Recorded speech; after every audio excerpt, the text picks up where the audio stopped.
Remix.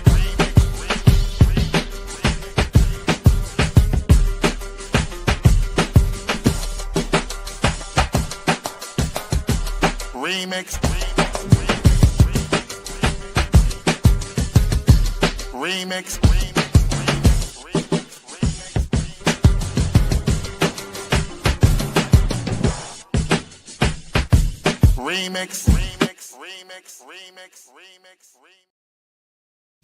Oh, yeah. Welcome out. This is the Remix Morning Show. Right here on Black Liberation Media. In case you didn't know, I go by the name of the Ear Dr. King to bring you that boom bap breakfast. That's us, not just me, holding the D straight from the DMV. As you can see, it's a victory for us and for you as my crew is coming through. Let me introduce you to Erica Kane and Jackie Lukeman. I'm awaiting reservation. Ooh, what y'all know about Fonda Ray? She got over like a fat rat. Well, I mean, I admit I don't know much about her, Nobody but I does. love that era of music, though. Yeah. Yeah, it's a good 80s. That came out in 82. Can you believe that? Ooh, I was a child. I was what, 82? That was my sophomore year of high school. Ooh, Yikes. I knew nothing about what the world really was like. Ooh, I thought I knew Whoa, all Eric. the things. Oh, 82. I don't even think my Thought Were of- parents you met yet. even did you exist? Yeah, I was just like, I don't even think my parents met yet. What Oh, year did Lady of My Life come out? Because that's what got them. Wow. 82. I was 7 years old. What a day. Yeah. How y'all doing? Y'all looking great. Y'all been out and about organizing and things. Yeah, Yes, it's Jackie's been outside for sure. I just seen a few Chuck Bodie clips. Oh, who's Chuck Bodie? Testing on the stream. That's you don't why know I who thought, Chuck Jackie. Modiano is? What the No, I don't follow Chuck. What does Chuck Chuck do? Modiano, the movement journalist. Hmm. It doesn't matter what protest you go to and on the eastern seaboard, you will probably run into Chuck Modiano. Um, yeah, there, obviously a bunch of protests, a bunch of demonstrations about what is going on in Iran, protests against the attacks on Iran. Um, and, Monday was really interesting because there were a lot of Iranian Americans out. And, I when I speak, I do one of two things. I either read a statement or I just kind of, talk about what nobody else before me has talked about, which Mhm. is usually pretty easy to do. But but I just really felt like Monday that I felt like I had to remind us organizers what the internal contradictions in somebody else's country are pretty much none of our business unless they ask us for help. And ask us for help, that's very loose, and I'm intentionally leaving that one alone because that's a whole nother conversation. But we can't be this whole what is Gabriel Rockhill calling it now, like CIA Marxism or whatever it is, like imperialist leftism. We condemn the U.S. attacks, but we won't do it until we agree with the State Department um, assessment of the country that's being bombed. So it's like the you must condemn Hamas kind of phenomenon. People now, they too many folks on the left, they feel like they can't condemn the U.S. and Israel bombing Iran before they condemn the government of Iran, like giving cover for the bombing, but then turn around and say, "Oh, but I don't approve the." But we don't have to do that. That's none of our business. Right. If the Iranian people have a problem with their government, and I'm not saying that they don't, but what I'm saying is, as an anti imperialist who values self determination, that's their business. They should be the ones to handle the contradictions with their government inside their country. We have nothing to do with that. Our responsibility is dealing with these bastards in this country who are bombing them because This country is not bombing those people for whatever reason they are giving that they're bombing them. So we don't have to validate the lies of the State Department and the people who are trying to destroy these people's government and country. So that's what I did, and it was wild that the Iranians were really happy that I just told the truth about what their government, what their leader, their martyred leader, had done. Mm. And they were just happy that somebody told the damn truth. Where And can I find think this that's clip? really important for us organizers to remember. Where can I find this clip? I'm asking for you to share the clip if possible. It's on Instagram. On the Gridiron? Yeah, on Chuck Moody's Instagram. Okay. But yeah, Jackie, I think you raised really good points, because that was something that I think that comes up frequently. Like, how do we respond when people ask questions? And I think one of the things is, I think we, one, are too quick to respond without knowing, right? Because there's aspects of the propaganda that we ourselves can get caught up in, right? Like even debunking the whole nuclear weapons thing. There are people who earnestly believe that Iran had nuclear weapons, right? So even dispel that, because that's been the prominent claim, especially as they talk about nuclear weapons and the treaties and the deals that were supposed to be on the table, off the table, back and forth, that has all been used as a Trojan horse, essentially, to do what they're doing right now, which is why they're using terminology like preemptive strike, because you're supposed to be under the assumption that at some point Iran can use these nuclear weapons that they do not have. But yes, I do think it's always important to kind of cut through those things, because we are over propagandized around Iran specifically, because I don't think that people understand that this has existed. Like this propaganda, the war against Iran has been since 1979. So when we look at these movies about the Middle East and these terrorist movies and the way they're depicted, and these are Iranian characters. I mean, even in Lost, right? He was like this. He was like the Iron Sheik from wrestling. Yeah, right. And I think Hiram and Tume and them spoke about this WrestleMania on Millennials of Killing Capitalism. But yes, right. And even the way that in that we were made to, cheer for the USA, and that was during the bombing of Iran then, right? When the US backed Saddam Hussein in that war, in the Gulf War. So that was all like, we have been made to think of Iran a certain way. And even when I talk about like reality shows like Shahs of Sunset and the way that they talk about their own country, but then we negate this class dynamic.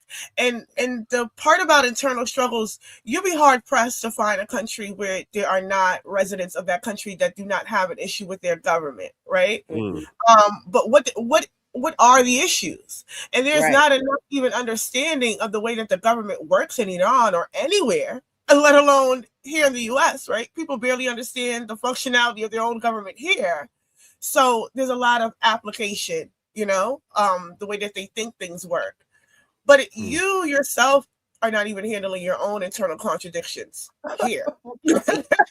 So how do you feel like you can, man or support these internal contradictions there? We have no political power, one. Right. So what are we even offering materially as support? And so I think we get swept up in that. There's also these pages that are wholesale Zionist cell pages, like decolonial anarchism, right? That just hates all states.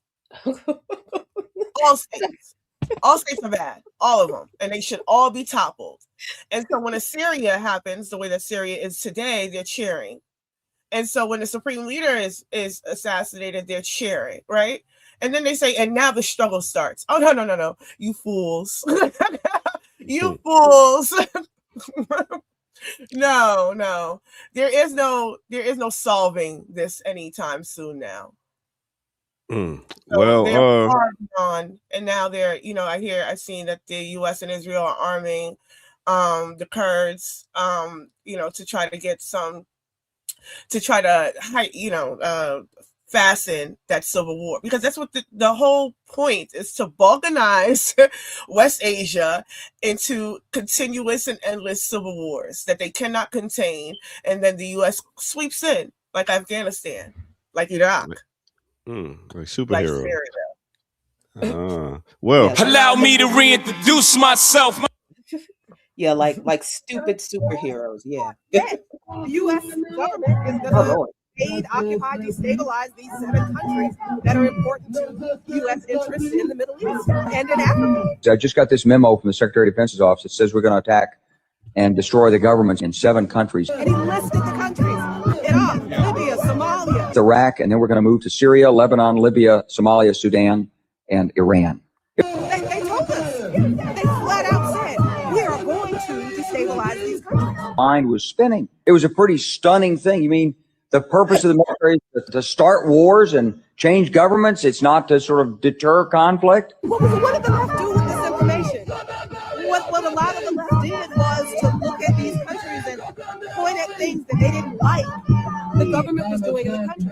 So that when the U.S. finally did bomb these countries, you got people talking about, well, I don't like the way the government does this. I don't like that they did that. And that's the conversation, instead of the U.S. has no business bombing another country. 2007, General Wesley Clark said the U.S. man, they had the drums out there, the drums of war and everything, boy. It sound like the Gestapo out there, boy. Sir. And so, to Jackie's point, of that list of 7 countries, Iran is the last standing. They have absolutely devastated Libya. Somalia is split. You see, they want to have a breakup. There's 2 Sudans now. 2. Right. Syria Syria is a devastation.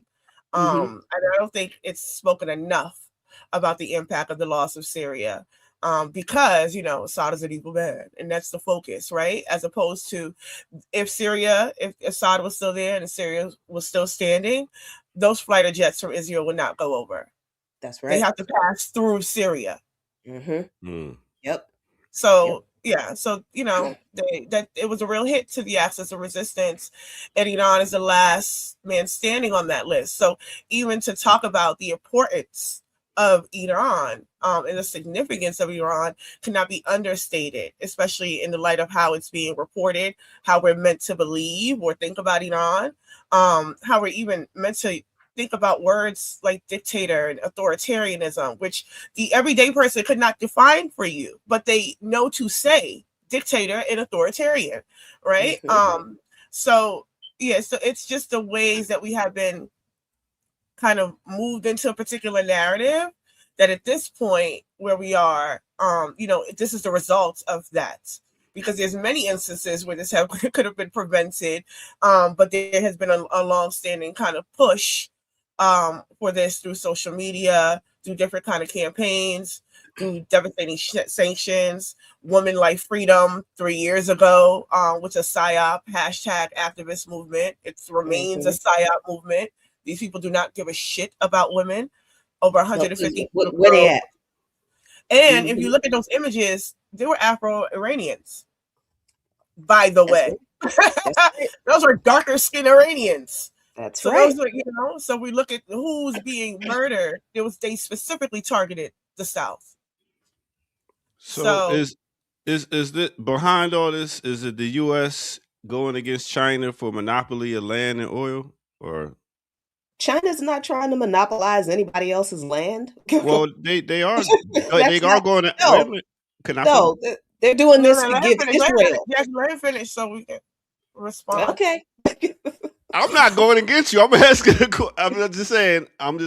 Aren't they like going into Africa? Aren't they going into the Caribbean? Aren't China going into all these different places trying to acquire land? Ain't that what's going? No. Okay. So no. China. So thank you. Y'all so mean this morning. No, I'm explaining it. Dude, where you were going? So I didn't want you to go there. That's why I wanted you to. Why some people? I wanted you to finish. Why can't? You know what I mean? No, because to the point of narratives, right? This is being said, And this is on, these are mainstream headlines that, China is colonizing. There's to the point of the imperial left, or the left infantilism, the way that they talk about China as an imperialist nation, because there's a confusion or a misunderstanding between state to state relationships versus what we understand as the primary contradiction of U.S. and Western imperialism, because they do go and capture and exploit and devastate. But that is not the conditions in which China is making these relationships. Like the Belt and Road Initiative these are infrastructure policies and connections and deals that are being made that are beneficial to Africa. And you can see that, as opposed to infrastructures that are tied to the IMF, that keep people in debt traps that come from the West, right? Which is why you see states like Burkina Faso and Mali and AES. You see states like Ghana, Eritrea, even, which remains the sole liberated zone in Africa that we do not talk about, do not protect enough. But they form relationships with China. They form relationships with Russia because there is a beneficial state-to-state relationship. They're not coming in to dictate. They are not setting up military advancements. And when you do see China and Russia have militaries, like in Djibouti, everybody has a military base in Djibouti. Djibouti is a military outpost, right? It also is where the sea is, the Red Sea, which is a major sea, right? But China's not trying to capture that sea in the same way that the U.S. and the West would like to capture the sea, which is why they are destabilizing Somalia and Sudan, and making deals with Rwanda and the government of Ethiopia, which is very questionable, highly questionable, because they want to capture the Red Sea. So it's just, I think, important to think about the relationships that are actually occurring, and not just react to what is being fed to us. And that's my point about, like, how are we even understanding things? What are the studies that we're doing? What is the research? Because I know that Chinese opened up a hospital in Barbados. I was like, why? I was like, the Chinese government or Chinese, because that's the other thing too. There's Chinese corporations that do business with Africa, and then there's a Chinese government. And so even when we talk about some of the offenses and mistreatment and labor offenses that happen in Africa by way of Chinese corporations, those corporations are actually dealt with by the Chinese government, as opposed to when France and Canada and those mining ships and these governments try to fly these people out so that there is no there's never dealt with. There's an ambassador, a U.S. ambassador in Burkina Faso that was R-ing or graping, I don't know what we're supposed to say on YouTube anymore, little girls, and they're trying to get this man out, right? You see, and that's a different kind of situation in the ways that other governments, particularly China, handles these kind of offenses. So I think that that's also important to know. And then also, Africa is 54, 55, 56 country nations, so, and every nation does not run the same, as we see. Rwanda is not the AES. Ghana is not Eritrea. Right? So even how these relationships are formed state to state is also, we have to look at what is the sort of neo-colonial impositions that exist, that are how policies and deals are being made. Because, if the government is not for the people, then state to state relations are just that. Well, thank you for answering my question there, Erica. I'm gonna be that all day. Yep. I mean, it's out there. Like, a lot of people are thinking that's what's going on. Like, so that's why they come to Remix Morning Show, so y'all can debunk that. Yeah, we've been debunking this particular conversation for the past 6 years. When we were on Biden News, Yeah.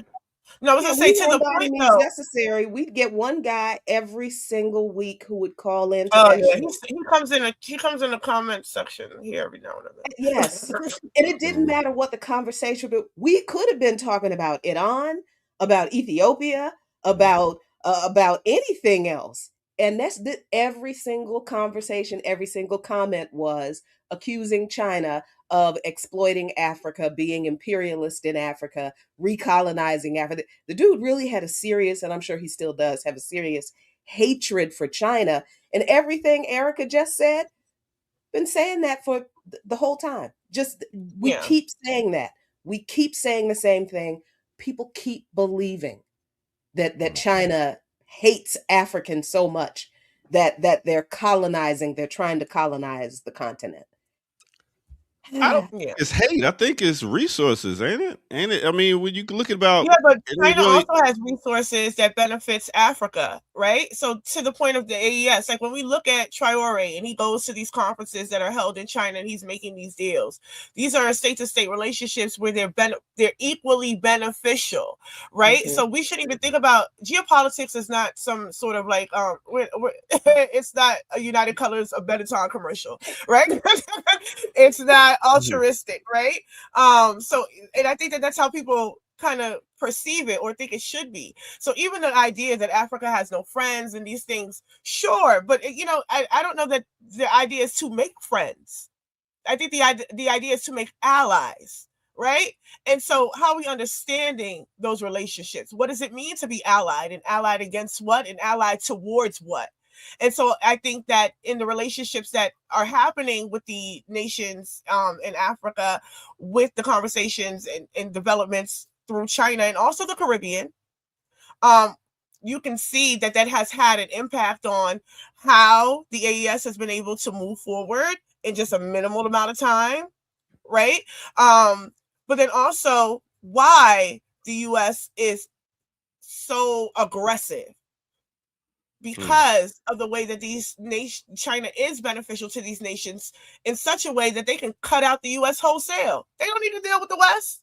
So China's more And so reciprocal, if you and look at, USA yeah, is more we taking your shit and we ain't giving you back nothing. I mean, Yeah. the USA is an empire. Mhm. It moves, and the whole point is, if you listen to Marco Rubio's speeches, what we noted, I think last week, right?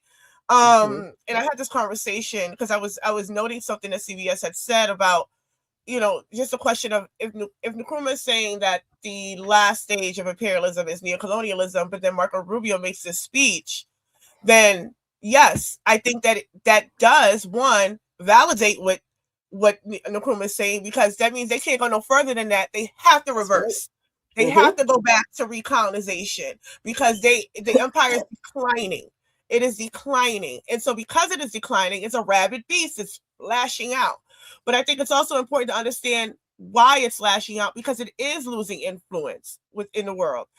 And so when you look at the bombings in Nigeria, for instance, and what's said and why they're bombing Nigeria, what the hell does China and Russia have to do with the Christian Muslim, the quote unquote Christian Muslim tension? But they're named, right? Mhm. What does China and Russia have to do with what's happening in the Americas? But they're named in the policy, right? Mhm. So that's why it's important to understand how the US, foreign policy wise, has viewed China, especially since its pivot to Asia, which is an Obama policy, by the way.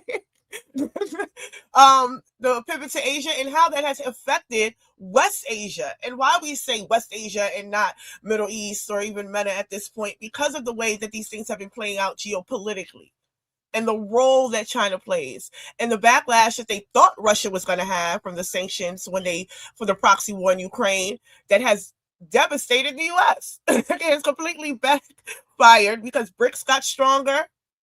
The US dollar has gotten weaker. They have found ways to circumvent. So now, at this point, yeah, you're going to bomb 8 countries in 2 months. Yeah, you're going to Right. kidnap a president. Because niggas is moving around you. So now you're Mm. going to these levels of extremes. And yeah, you're going to beat up your own citizens who are advocating for the sovereignty of these nations because they Mm. understand the primary contradiction of U.S. imperialism, both domestic and globally. Mhm. Mm. Well, welcome to Women's Wednesday right here on the Remix Morning Show, y'all. They coming in hot. You know what I'm saying? So let me go get out the way. We got a guest coming at 9.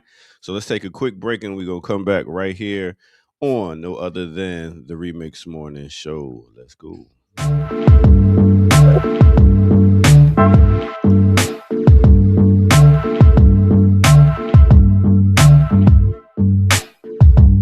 All right, it's time for a remix on a remix. Let's do it like this. I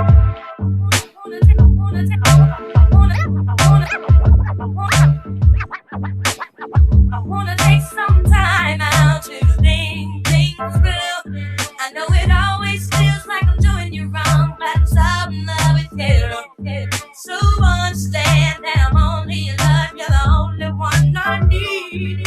Oh, have no thought that I want to leave, and baby, trust me, please. One of them days that a girl goes through when I'm angry inside. Don't wanna say it out, girl. Just one of them things. Don't take it personal. I just wanna be all alone. You think I treat you wrong? Don't take it personal. All right. Don't take it personal, but we're going to take you back to the year 1995. We talk about with Monica. Album Miss Thing. Yes, and the name of that song is Don't Take It Personal. Make sure y'all hit that like button, subscribe. Go to patreon.com, become a member over there, get footage that's rare, donate where, blokliberationmedia.org. As you can see right here on the bottom of the screen, go there and show your love, get you some merch while you over there, and represent, share and care, caring and sharing.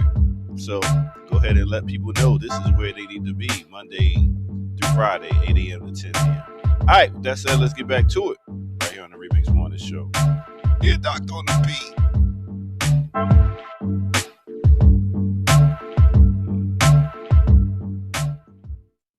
Mm-hmm. All right. Yeah. So, I'm going to get up out y'all way, let y'all get to it, because there's a lot of stuff going on. Kick on the break. It is. Mm-hmm. Yeah, so we've got it is Wednesday. Hey y'all, thanks for joining us. I'm Jackie Lukman, that's Erica Caines, and it is Women's Wednesday. I did say that yes, on every Wednesday I'm gonna be consistent about sharing what's in the queue for Black Agenda Report this week. So let me get to that right now because you need to know this information. So this week in Black Agenda Report, we've got an article from Ann Garrison about U.S. and Israel aid Sudan by attacking Iran. This is an issue that contains a lot of moving parts. Jamu Baraka, Iran and the psychopathology of white supremacy. That's a banger. You got to read that. Margaret Kimberly with How Liberals Support Trump's War Against Iran.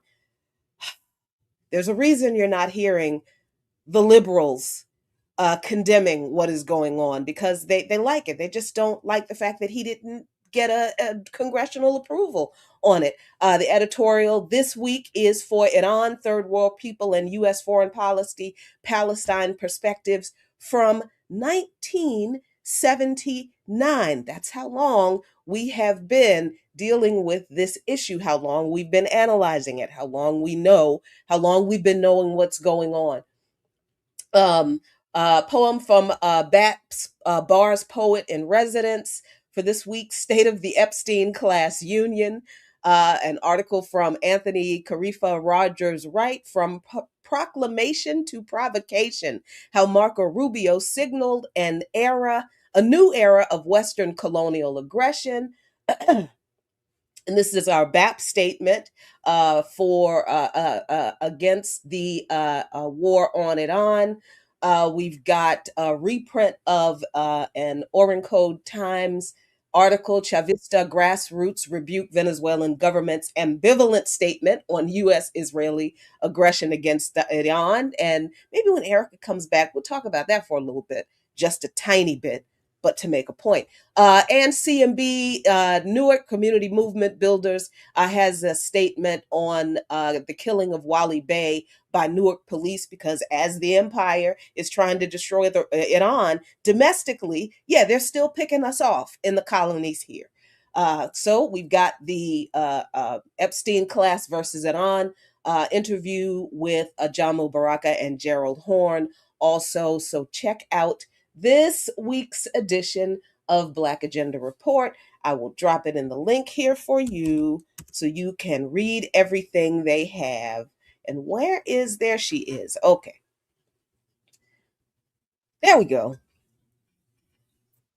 Uh-oh, you're frozen. Let's give it a minute.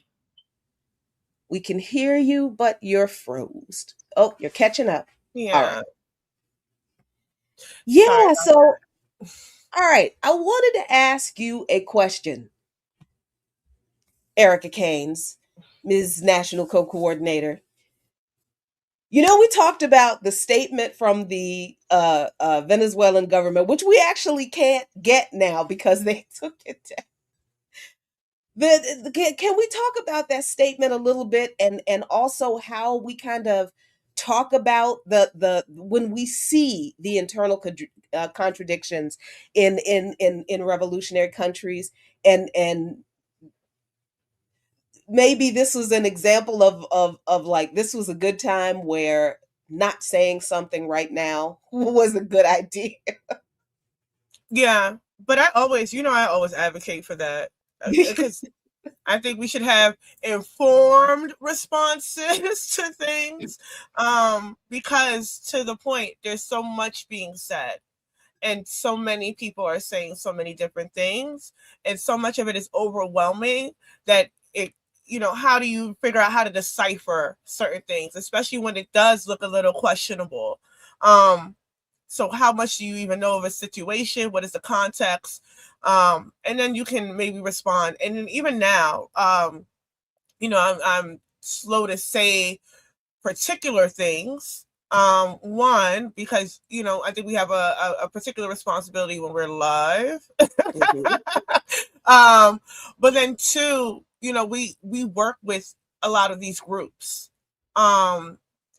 So being, how are they understanding it? What conversations are they having that could better inform how we should be understanding some things? So even, so it's not such an elusive kind of discussion, the Venezuelan government, at the offset of the U.S. and Israeli war on Iran, after the bombing of the schools, and Iran responded, hitting up military bases in the proxy states, and these Gulf proxy states. Venezuela issued a statement essentially calling for peace, but also slightly condemning Iran in that. So I do think a few things are important when we talk about this, because I think there's a lot of context missing. Because for me, if we just have this discussion about the way that the U.S. is a rabid beast, just attacking everywhere, we can have these conversations that international law doesn't mean anything. But I do think that we should be clear that international law did have some particular standing in the ways that that nations interacted with one another. And so at this point, post October 7, 2023, that has all been blown up into shreds. And it's more evident now under this Trump regime. Because they actually are flippantly and openly saying, it's one thing for Biden and all of them to sue the ICC and the ICJ in the background, and not show up to court, and and this not be a thing. And it's another for Trump and Hemsworth and Rubio to at press release and say, we do not give a shit about international law. We don't give one fuck, at all. We're going to do what we want to do, right? So what does that mean for a nation that just got their president kidnapped? And then what does that mean for these other nations under the gun? And how should we be interpreting these things? Because, for instance, say they do siege on Cuba and they bomb Cuba, because that's a possibility. It's not a possibility at this point. They're literally bombing everyone. Venezuela, Nigeria, Somalia, Sudan. I mean, we can keep going. Ecuador yesterday just signed a U.S. military deal where they just bombed in Ecuador. So they're bombing everywhere. So in the event that this happens, and Cuba responds in ways that are not reflective of the revolution, how should we be understanding these things? And I think that that's the bigger question in terms of the context that we need to be having. I don't think I think we should be sober-minded and not be deluded. But in being sober-minded, that means to really think about what is the material conditions and the context in which people are responding and what they are doing, right? Because we still have to, the state still has to stand. And it's very vulnerable right now. Yes. And that is the point. That's the point. And it's what I learned, what I realized some folks on the left don't get, even while we were in the country talking to some of the people that we talked to. Now, look, there's not, I didn't bring this up because, I want to crap on the government of Venezuela, or I want to legitimize these ideas about, Delcy Rodriguez is betraying the, no, the reason I brought it up is, listen, you don't understand what is going on in the country at this moment. You don't understand the situation that people are faced with still. But you also don't understand that the people within the country are clear on what their situation, the material conditions, and their options are, even as they are navigating this situation with their interim president, as they're now they're supporting the interim president, as the interim president continues to declare that I'm just the interim president. The president is in is jail. still the president. She is saying over and over again, the president is still the president. He is kidnapped. He's not dead. So he is still the president. And the government is trying to function continually to meet the needs of the people, the everyday needs of the people, because people still got to eat. They still have to go to work. They still have to go to school. These everyday things still happen at the same time that their president is being held hostage. Their president and the congresswoman, first congresswoman, are being held hostage by the government that kidnapped them and bombed them in the middle of the night, but had imposed crushing sanctions on the country for decades, to the point where at one point they couldn't even get toilet paper. I didn't even know that. They had a period of time where they could not get toilet paper.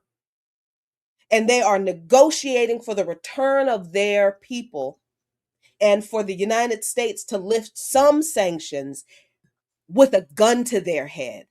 And they're isolated.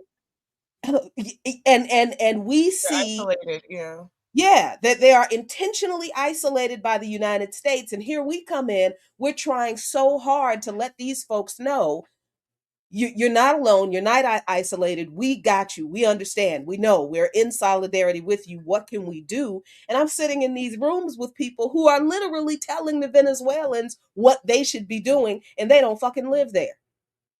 Yeah. And I'm sitting there like, what is happening? This is not, we should not be coming into these people's country. They were kind enough to invite us in the midst of this crisis that was caused by the country we live in. I wouldn't invite none of us nowhere if y'all did this to me.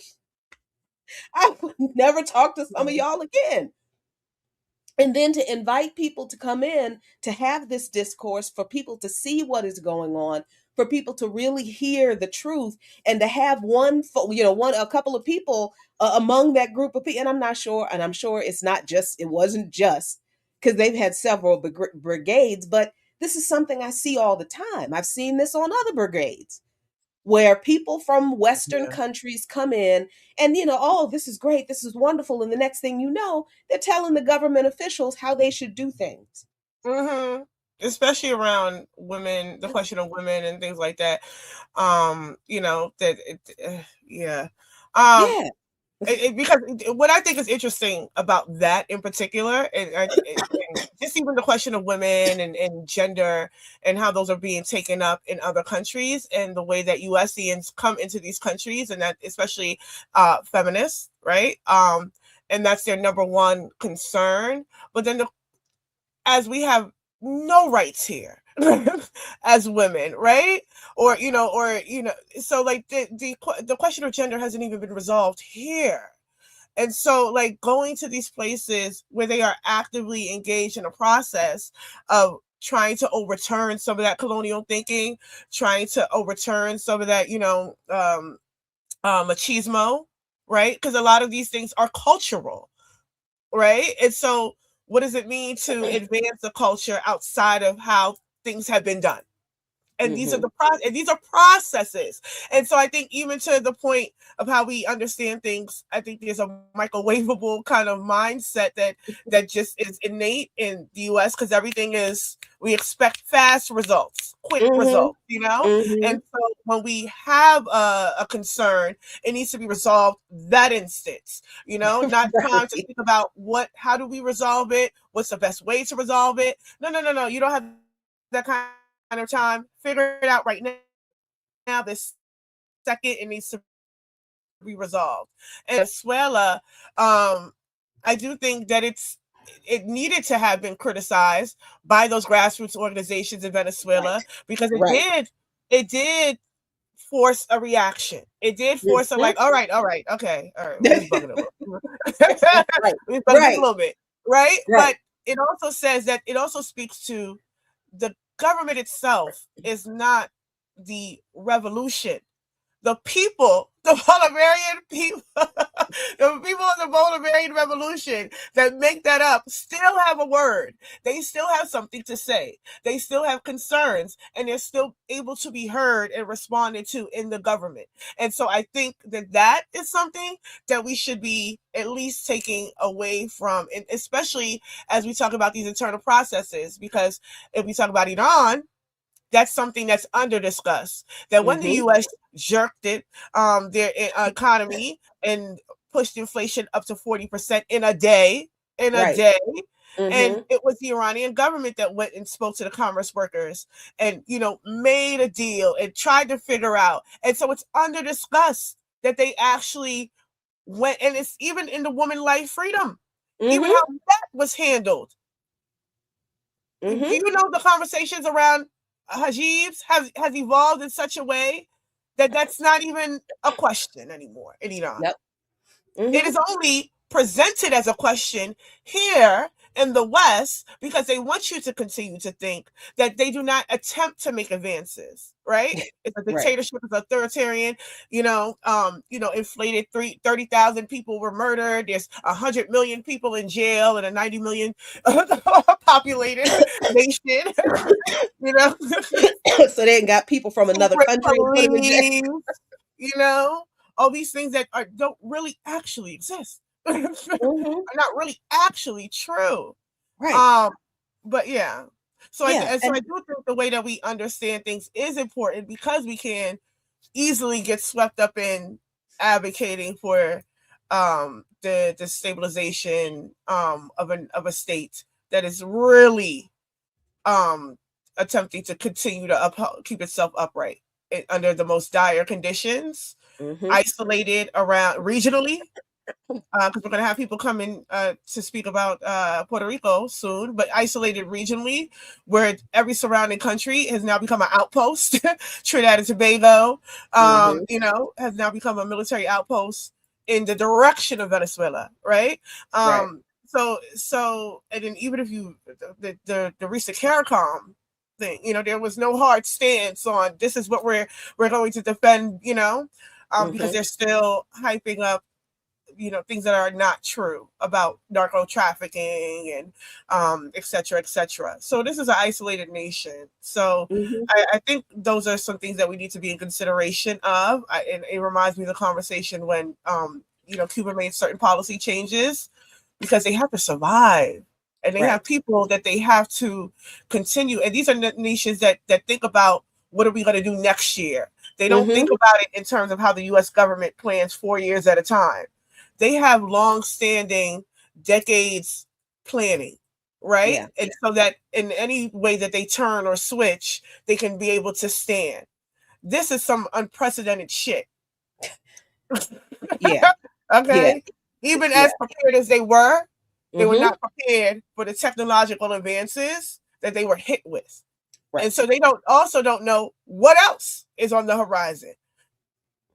And so that's Mm-hmm. what this is the material conditions. And so we talk about things like scientific socialism and dialectical materialism. Those are things that are applied to material conditions as is, not speculative conditions, not conditions we want to see, but what is actually occurring. And that is how we should be thinking about how we support the sovereignty of a state.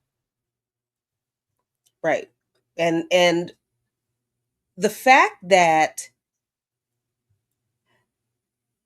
as you pointed out, which is the point of me bringing this statement up, that statement was up for less than, it wasn't up for a whole day.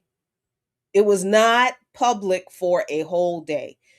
The organized institutions, the civil society groups in Venezuela read the statement and said, yeah, no, this is not us. This is not going to fly. We don't like it. And the government responded to the people. In as much hurry that people were to jump on the government and condemn them as sellouts, and it was almost like people were making plans to abandon Venezuela, like in real time. I'm Oh, seeing these always. people, right, and I'm like, wait a minute, wait, hold on. Let the people, let's see what the people have to say. And we saw what the people had to say. And the government responded, and that statement doesn't exist anymore. And then we see statements that came out from the civil society organizations, from the organized institutions, from the communes, and that is, for me, and for people who claim to be anti-imperialists and committed to supporting a country's self-determination, that is how we should engage. Just let it go, leave it alone. Let the people handle whatever contradictions are going on in their country. Step back. We honestly don't have to respond right away when we see something amiss coming from a country that we know is under siege, but we also know is revolutionary. It's Right. okay. We can give them a minute, especially since we know they're under siege. We know the conditions they're operating in. And we can look at this and say, okay, this may have been a misstep, but that is the beginning and the end, I think, of our involvement in the situation, until we are directly asked to get involved, because our job is to deal with this place. Our job is to point to people Right. and explain to them why this country is in the situation it's in. And it's because of this government. We got enough to deal with here. We also can't, we don't even know what it is to write to your government or write an open letter condemning the things that your government is doing and have them respond. We don't know nothing about that. We outside the FDC building rallying for Maduro's freedom. They ain't listening. We out in the streets saying no war on Iran.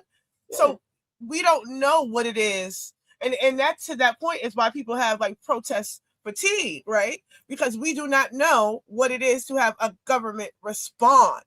But we also do not have built a mass base in such a way where the government has no choice, because the people, it is a dictatorship over the proletariat. It is the people moving these ideas. It is the people involved in the communes. It is the people in the everyday community discussions that are crafting the policy for how things are getting distributed, that things are getting done, that infrastructure is going up, even under siege.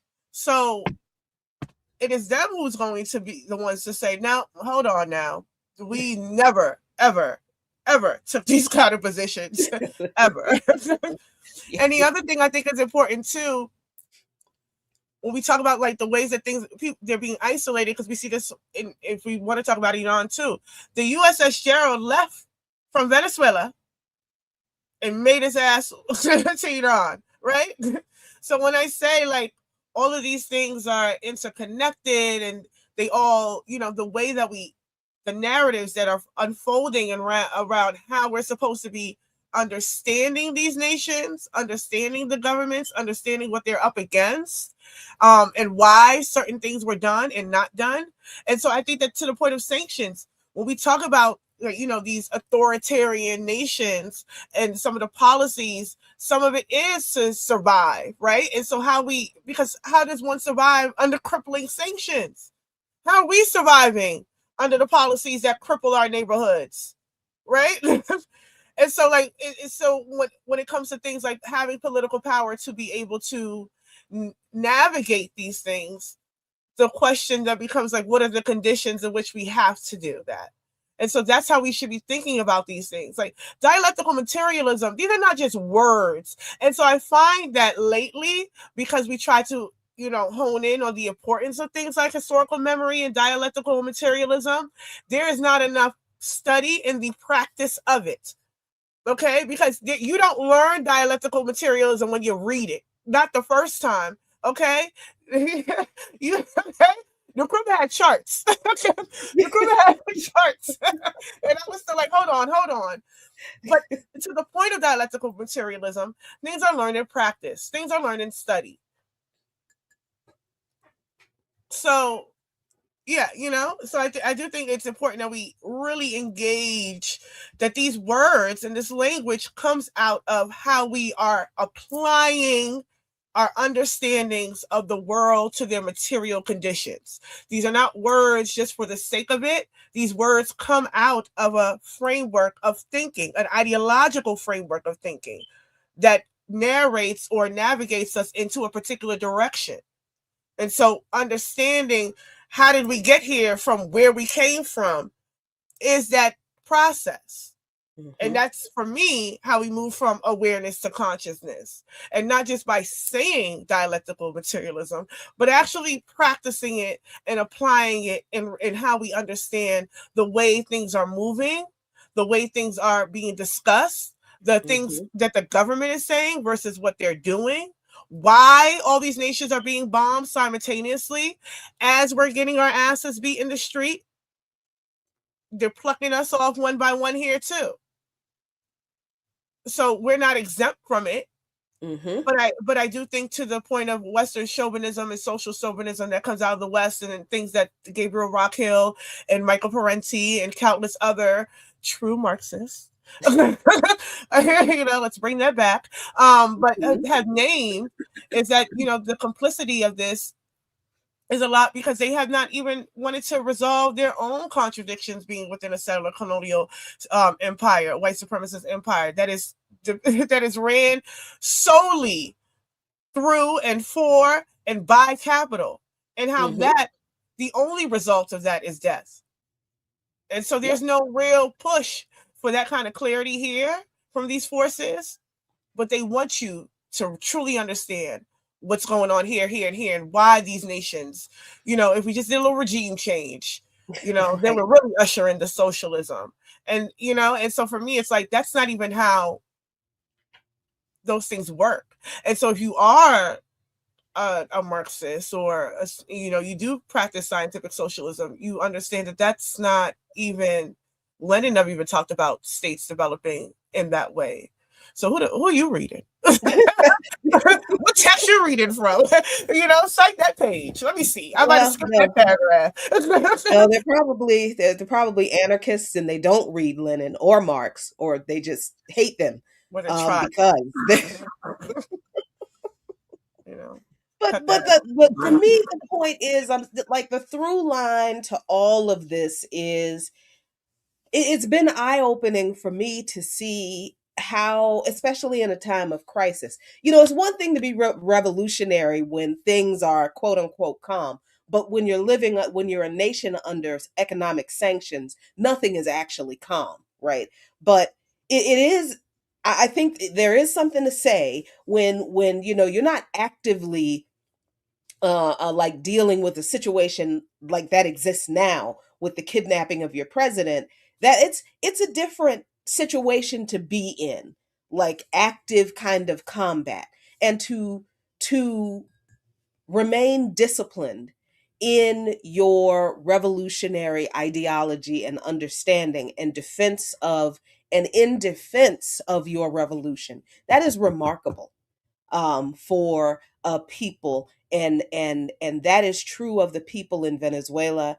That is true of the people in Cuba. We're finding out that it's still true of the people in Iran. I don't care what people say or feel or think about Iran, but and they are able to do that because the people are clear, right? And I'm not saying I'm not saying that they are smarter than us. But they understand the history of their country. They understand the history of their revolution. They understand what they have fought against and what they won. They know what they fought for, and they're defending that. They know they're being lied about, and they know that there is a degree of chauvinism and infantilism that a lot of folks on the left even view them through. They are clear on all of this, and they're still mature and revolutionary enough to reach out to us and still be in invite us into community with them in some in to some degree. And I just feel like the least we can do is to respect the fact that they are upholding their process, and we should learn from that. That is the thing that I think we miss when we jump on every little thing that we see coming out of these countries that on one hand we say we admire, but then when they're under attack and they do things that we may not agree with, then all of a sudden they've been captured and they're agents and we're going to throw them away. What the hell? Well, Yeah. that's crazy. We need to be Yeah. learning And from it is, yeah, we the do. people And I in will these say, countries. it is not to say that none of these things exist in the outside the realm of possibility. But it is to Right, say sure. we don't know, and we have to be sober minded and let processes play out. It's the same thing with the AES. How many people Hmm. said military, leadership, that's not a real thing. That's never going to happen. That's a dictator, And it's just like you have to let processes play out because there's a history to some of these things. And while there may have been 50 something coups in Africa, and 49 of them end up real bad, did not turn out in our favor, right? Dialectically, we know that three exists, right? So there's a possibility that, that it could play out a whole other way. But we have to allow for it to play out, and we can't really, abstractly apply conditions to places that it to the extent that it doesn't actually affect us. I won't say that, but it's not a direct, they are directly impacted by whatever way or direction Venezuela is going to go from Hmm. the point of January 3rd. And Right. so all we can do is continue to advocate for the release of their president, um, and support that process. Hmm. I know Women's Day is coming up. There's a big action outside in Brooklyn. I think she's at MDC as well. Yep. Um, Mhm. yeah, so they're going to be advocating for the release of both, but also, to your point, I don't think enough is said about who Celia actually is and the importance of her for that nation. Mhm. And so I do think when you have particular pillars that are removed in such a way, that does have an effect. And so I think that people are like, your president gets kidnapped, the president of a revolutionary nation gets kidnapped, and then, business as usual tomorrow. Like, no, I think they're a little Right. deal with that. Right. Yeah. Yeah. Yeah. So yeah, it's just it's I'm Venezuela is fine. They're under attack, they're under siege, but the revolution does still stand, as it does in Cuba, and I think and as it will in Iran. That's just Oh, yeah. I don't think these people they don't understand what they have just done. But you know who does understand a lot of stuff that sometimes we don't get. But he understands it, the ear doctor. You know it. So yeah, all that what you just said and plus more. Nah, I think you know our history and other people's history is like we've been fighting to be looked at as human and then get inclusion and integration, and we got it. So I guess we thought we won. I don't know. But anyway, we got guests coming up. So let's go ahead and take a quick break, and then we're going to come back right here on the Remix Morning Show with your guests. So let's do it. Let's do.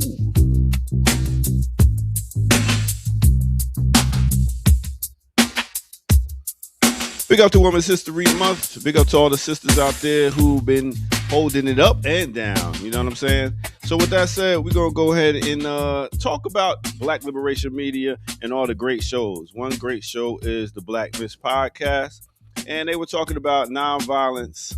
And I believe this was like part 2 of their nonviolence. And let's go see what they're talking about. Nonviolence is nonviolent. Is that right? Let's find out. We talk about the civil rights movement. They were forced to do that because of sacrificial violence, but also like we'll get to because of people who's actually willing to do violence, and because of just like what's happening around the world, the Soviet Union, the Cold War, all those things forced them into a position. Also, just Jim Crow, I always say, it was a very impractical, silly construction of laws anyway. Like niggas can't even like eat and then or whatever, but like. So it's like these things are impediments to their ability to make money. So yes, now we will point our guns at some of these crackers down south because you're fucking with our money. Yeah. 100%. And to your point about the Civil War was about niggas up north being there was like not enough money is coming this way. Y'all have too much money going that way. We don't actually care about freeing the blacks. But this isn't working. So now we have y'all didn't want to talk. So now we're ready for violence against. Violence begets violence. And go check that out. Go check out the full episode of Black Miss Podcast. All right, let's get back to it right here on the Remix Morning Show. Let's go.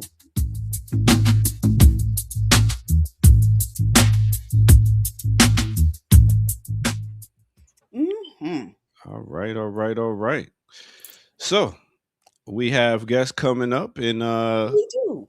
Let's go ahead and get me up out of here, but let's bring on the music and all that stuff that brings on our guests. Yes, let's do that.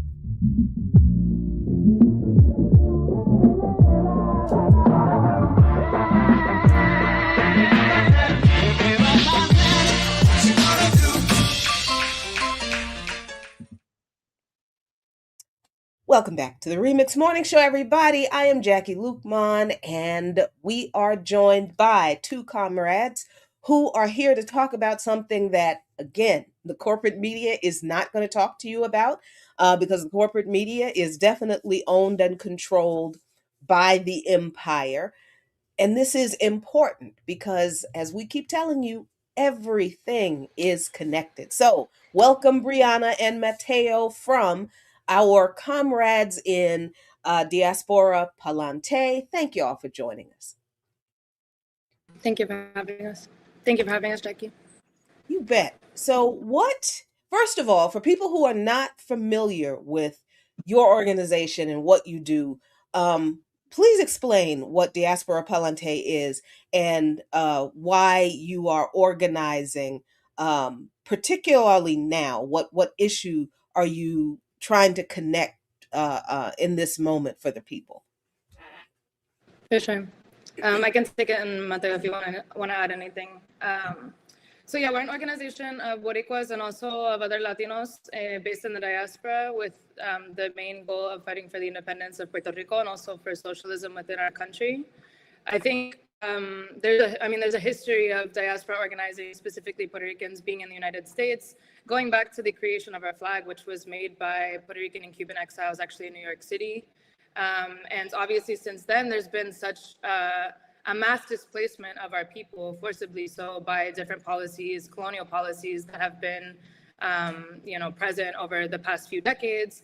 And so obviously with the population of the diaspora being much larger than the population in the archipelago, with over 7 million Puerto Ricans living in the United States and 3 million living in the archipelago, it's a necessity for us to be able to organize our people. And so a lot of what we do is, bringing people into organizing. A lot of people for the first time are joining an organization, a revolutionary organization. And so being able to provide them with the tools to be able to organize, and also the history of Puerto Rico and also the current conditions happening in our country, to be able to educate them, agitate them, and also get organized around our campaigns, which our primary campaign, which we can talk about a little bit more, is the Zone of Peace campaign, which I'm sure has been talked about on the show plenty of times.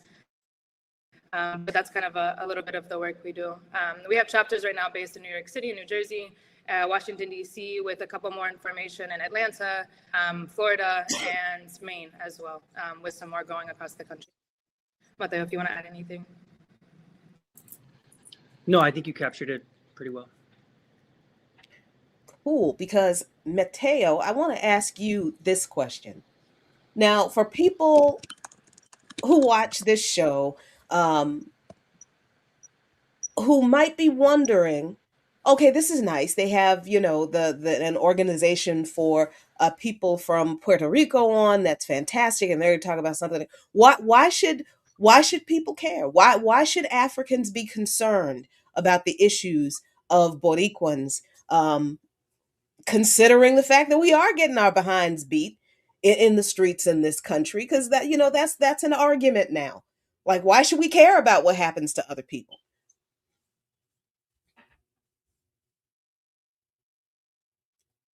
Mateo? Oh, can you hear me? Oh, no. Uh-oh. I think maybe he can't hear me. Okay. Try leaving and coming back. Can you hear me? Okay, there you go. Sorry, I can hear you now. A little bit. Okay, cool. Oh, so did you hear the question? I think we're having some problems with Mateo's audio. But so, Brianna, do you want to take that question while we figure out what's going on? Yeah, I caught the end of it. Why should people care? Yeah. Okay, yeah. So for particularly now, that's a part of the discourse, Mateo, that, why should Africans care about what's going on in Puerto Rico?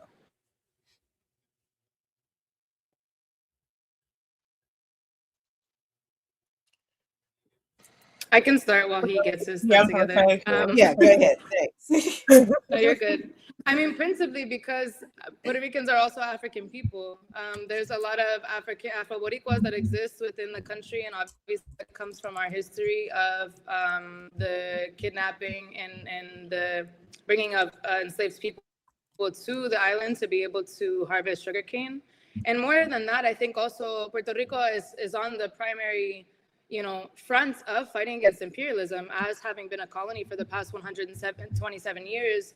And for us, we, and I know within BAP as well, see Africans within the United States as an internal colony. And so there's a lot of different similarities, particularly within DC, for example, which is essentially a colony of the United States, facing a lot of the same issues that Puerto Ricans are facing. For example, the gentrification, the erasure of our history, the erasure of our culture, and all of these types of things. And it's important for us to also think about the history of the Black Panthers and the Young Lords, who historically organized together to be able to fight against imperialism with this perspective that comes from the global South, from different African nations, from the Puerto Rican nation, different Caribbean nations as well. And so there's always been that linkage between Africans and Puerto Ricans, and I think it's important to keep that tradition and also understand that we're fighting the principal enemy that is U.S. empire and capitalism. Yeah, you just mentioned, the connections between DC and Puerto Rico. And I know currently in DC, one of the stronger movements in this anti-Trump protest arena that we're finding ourselves in this city is the argument for statehood. And so I know Puerto Rico has a consistent kind of struggle around statehood, and even to the point of recognition of being eternal colonies and Puerto Rico being an existing colony. How should people really be understanding what statehood means, especially the fight, or at least the history of the struggle against it in Puerto Rico? It's a great question. And I think it looks different in both DC and Puerto Rico, but I think it's similar in a lot of ways. A lot of people use the statehood argument in Puerto Rico because they want to instill this level of fear within the people that we can't survive as an independent and sovereign nation. And what they push onto us is that, oh, you receive these benefits from the United States, you have a US passport, you have all of these privileges, quote unquote privileges, that are provided to you. And we also want to become a state so that we can have representation within the US government. Obviously, for us within DPC, that is not our goal. We don't care to have representation within the US government. And, we want to be able to have our own government in the context of Puerto Rico. And the argument of statehood it's kind of a mixed bag in terms of what people want. There are people that, of course, support statehood. There are people that support independence, and there's people that support the maintaining of the free liberated state, the associated liberated state. And it's really interesting because I think also the numbers that people use, and a lot of the times the liberal arguments that I hear from people in the United States are like, well, all Puerto Ricans want statehood. You guys voted for it in the referendum. We have to understand that those referendums are rigged. And in the elections in 2024, we saw that the statehood vote was a lot higher than the independence vote, even though that wasn't what was reflected on the ground. And we have to understand that the diaspora, again, those 7 million people that are living in the diaspora don't have a vote within that referendum. And so they're not accurate numbers of what the people want and what is represented by the people. And in the case of DC, I think it's also a very similar case of what are you fighting for whenever you're fighting for statehood? To become a part of this empire, to become a part of having representation within Congress and these types of things. That's not true sovereignty. True sovereignty is being able to have those decisions, making those decisions for yourself. And so arguably, obviously we're in favor of independence because also historically, the United States government has shown Puerto Rico that they don't want to make Puerto Rico a state. Even today, as we speak, Jennifer Gonzalez, the current governor of Puerto Rico, is in Washington, D.C. for this statehood summit that she has called. And I just heard a video for this morning saying, we don't mind if Canada or Greenland become the state first, as long as Puerto Rico gets on that list. And it's laughable. It's the fact that she, says these types of things. They don't care to have us as a state.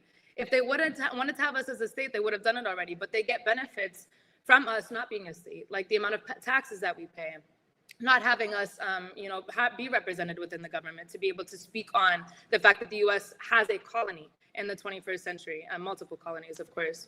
And I know that we're going to talk about militarization as well, and that's another huge aspect of this. They won't be able to use us in the way that they would if we were a state, in terms of, being able to drop military personnel here, open up bases here. It would be, I think, a little bit of a more difficult fight for them if we did have some sort of power within the Puerto Rican government or within the U.S. government as well. Yeah, glad you're back, Mateo. Can you hear me? Cool. So yeah, thank you, Brianna, for that, because that mention of the militarization and the governor in Washington pandering for Washington to allow the empire to continue to use Puerto Rico as a fueling stop, pretty much, or a base of operations for U.S. imperialism. So what does that look like, Mateo? And why is that important in the current events right now? Well, historically, the Puerto Rican archipelago has been utilized as a training, staging, and launching ground for U.S. operations in the Americas. This stretches all the way back to the initial invasion and occupation of the archipelago in 1898. And throughout the 20th century, again, Puerto Rico is strategically located in the Caribbean to allow the United States to project its power throughout the region. And so we've seen Puerto Rico be used to conduct exercises and to test weaponry and to rehearse invasions and operations that would eventually be deployed for example, against Guatemala in 1954, the Dominican Republic in the 1960s, going into the 1980s in Grenada, Panama, El Salvador. And so the list goes on. This has really been a strategic area for the United States to be able to exploit. And to Brianna's point, lacking, statehood status allows for a lot of tactical flexibility. And for them to be able to get away with a lot of things that, although, of course, the settler territory of the United States itself is also militarized to an extraordinary degree. There are bases and training centers and facilities and weapons manufacturing facilities all over the place within the domestic territory of the United States. But nevertheless, today what we're seeing is a reactivation of previously shuttered bases. For example, the Roosevelt Roads Naval Station in the southeastern city of Ceiba, which was shuttered at the beginning of the 21st century after a decades-long struggle by the people of the island of Vieques, one of the Puerto Rican islands of Vieques, waged a determined struggle for a number of decades to evict and eject the U.S. Navy from those lands. They had the U.S. Navy had occupied that land since the 1940s and had been using it again to test weaponry and to engage in bombing practices and all kinds of things like this. But nevertheless, so into the 21st century, the people won, the eviction of the United States from there. But in 2025, now that we have this pivot, if you will, back to this re-entrenchment of the Monroe Doctrine and the Trump administration looking to the Americas to reassert its dominance. And we see this obviously clearly in early January with the, not only in early January with the bombing and invasion of Venezuela, but even in the months preceding with the airstrikes throughout the Caribbean and the Eastern Pacific, using Puerto Rico to be able to launch these operations. Okay. And we know that any sort of operations against Cuba in the future, against any, anti-imperialist state, or even, we don't even have to be looking at hardline revolutionary states like Cuba, Nicaragua, Venezuela, really principled anti-imperialist states. We can just see that what the administration in Washington wants is actual rigid uniformity along the lines of America First policies. And so really any sort of left or left of center government is going to find itself in the crosshairs of the United States moving forward. And so having Puerto Rico as an area where these kinds of operations can be staged and launched is incredibly powerful. And so again, we see the reactivation of a lot of bases. The United States military occupies more than 8,000 acres of land across the Puerto Rican archipelago. We're talking about somewhere in the neighborhood of around a dozen bases and installations, training centers. We have weapons manufacturers that are, they're not really doing a whole lot of like manufacturing and production, but a lot of the engineering and the systems developments that are necessary to produce this weaponry is happening in places like Aguadilla. We're talking about Raytheon, Pratt and Whitney. We're talking about all of these major defense contractors, being situated in Puerto Rico and even being present within the University of Puerto Rico as well. They have engineering and aerospace programs where they're recruiting young people to work for them. And so Puerto Rico definitely moving forward is going to continue to be a strategic node for U.S. military operations throughout the Americas moving forward. Yeah, you named. Oh, did you want to go? No, go ahead.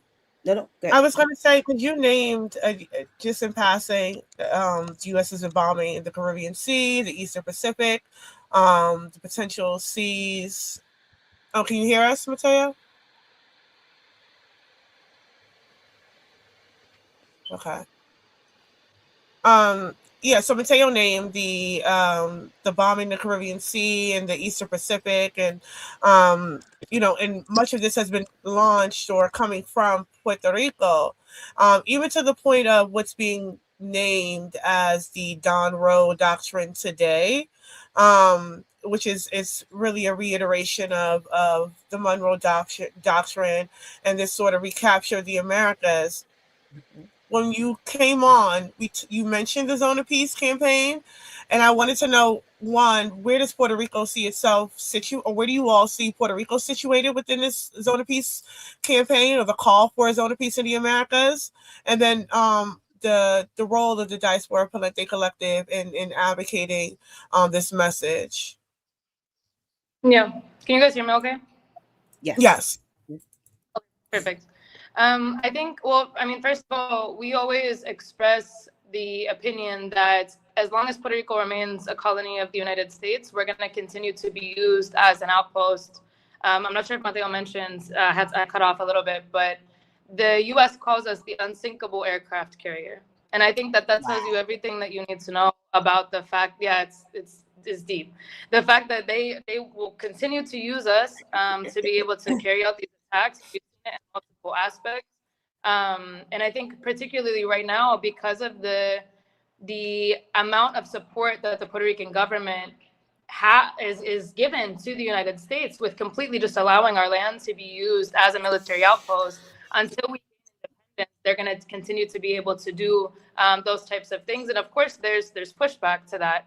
A lot of people here are very upset about the fact that they're hearing jets constantly, understanding what comes with militarization, the sexual abuse of women, of our women and our children by U.S. soldiers, the fact that our men and women are sent to fight in wars that aren't ours to fight in, and they come back with severe PTSD, they come back with severe trauma, and they don't get access or support with that in terms of mental health. And so understanding that as long as all of those aspects exist, and as long as we remain a colony, they're going to continue to use us in this Don Roe doctrine that they're trying to push across the region and across the world.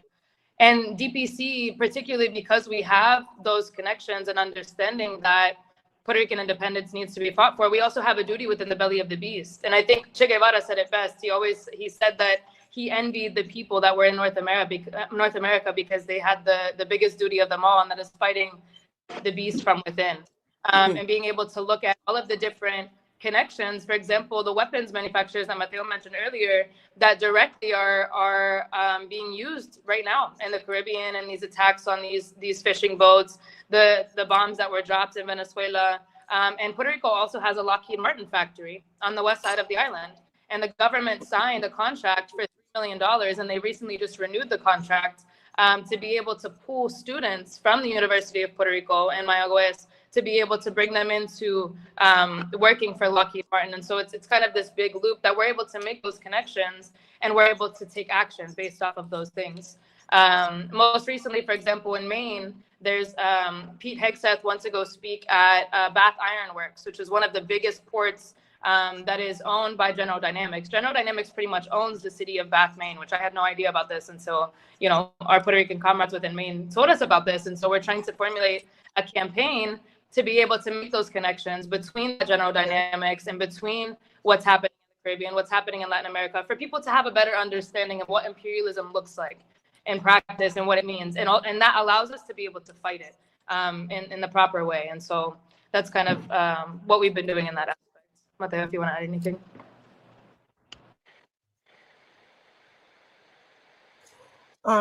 I just wanted to interject. No, I was going to say, I just wanted to interject as someone who lived in South Portland, Maine for a few years, that it is such a mixed bag of cultures in Maine. I mean, there's Congolese and Puerto Ricans and there's Cambodians in Maine. But even to the point of like reasserting these sort of cultural histories, what is that kind of activation that's happening? So I think that is a good touch point to kind of bring those groups together, because they're all inadvertently affected by U.S. military in their home countries. Yeah, I mean, I was struck by, well, I was struck by a couple of things. The fact that Lockheed Martin has a whole operation in Puerto Rico. I who knew? But that's the point, right? We're not supposed to know. We're not supposed to know what all their operations are. That they're not just inside the borders, so to speak, of this country, and they are actively involved. While there is this conversation going on right now about military recruiters in high school, because now people are very afraid that the US military is going to start a draft and start recruiting people to send them into Iran to be killed, which don't don't start nothing, won't be nothing, but it I mean, just the connection between this contract with the Puerto Rican government and Lockheed Martin to target students is the exact same thing that the same companies do on college campuses domestically. The exact same. So the connections are unmistakable.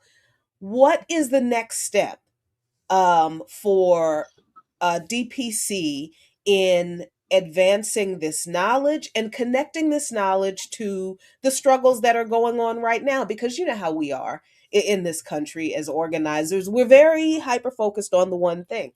But in BAP, we make all of these connections. So how do we do that?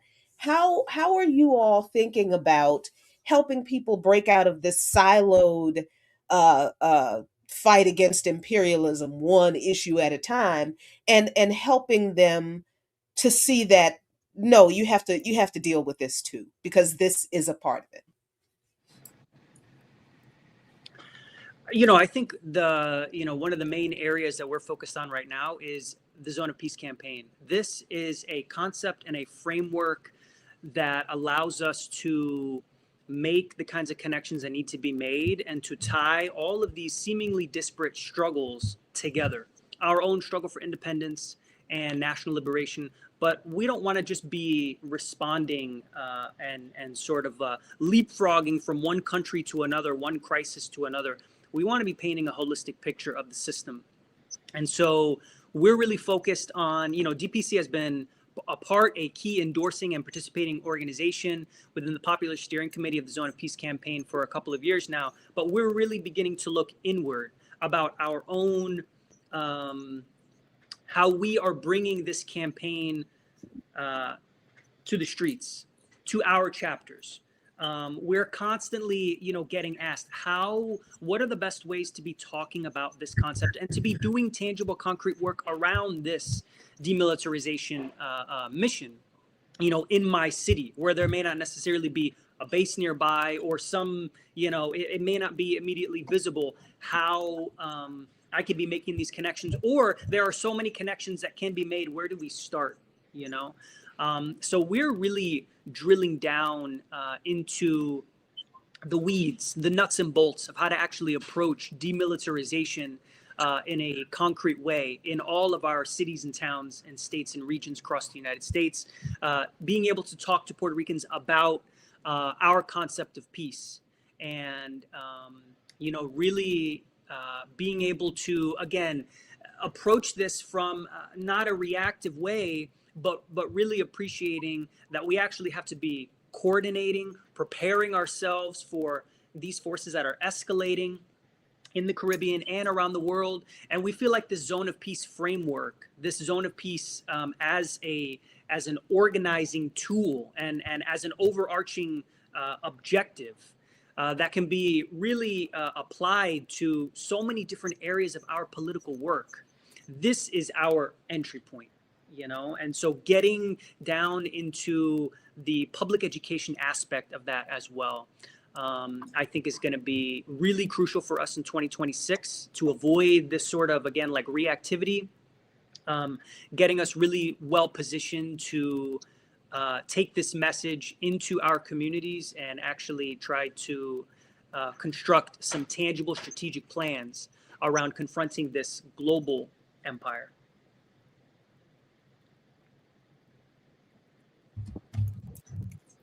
I guess for our final question, I can ask: are there any particular demands that you all are moving forward in this time? Any mobilizations that are coming up? I know you spoke about what's happening in DC today with the governor, but are there any things that folks can support, and how can they find DPC and get more embedded in the work that you all are doing daily? Yes, today in DC, there's a couple of events that people can plug into. If you search DPC DMV on Instagram, there will be all of that information. Our primary demand at this current moment is the closure of the U.S. military bases, because that obviously is impeding a lot of the work that we're able to do. And of course, the independence of Puerto Rico, the immediate liberation of Puerto Rico as a U.S. colony. And on our website, if you look at diasporacollective.org, you can find our 13-point program where we have our kind of a more broader list of demands and things that we're working towards in terms of our vision. And I saw somebody ask a question in the chat of, how do we envision socialism within our country? And that's something that's yet to be determined. We have a vision, but it's also something that we have to work collectively with our people here in the archipelago to figure out. And what we've been doing here in the archipelago is we're hosting regional meetings to be able to go from town to town with people about what their material needs are, to be able to provide programs and provide those necessities that the government is failing to provide, to be able to show in practice that we're able to become an independent nation even while we're under colonial subjugation. And so that's kind of the work that we've been doing. So stay tuned. Also, our national Instagram is at Diaspora Palante Collective. You can also follow us on Twitter at Diaspora Palante, and we have a YouTube channel as well with the same @name. And we would love to hear from you all. So please feel free to ask us questions, tap in. We also have a quarterly newsletter. If you go on the website, you can subscribe to that quarterly newsletter that should be coming out sometime next week. That gives updates about the work that our chapters are doing and our organization in general. And so thank you all for the support. We really appreciate it. Thank you. Thank you. We really appreciate you, comrades. All right.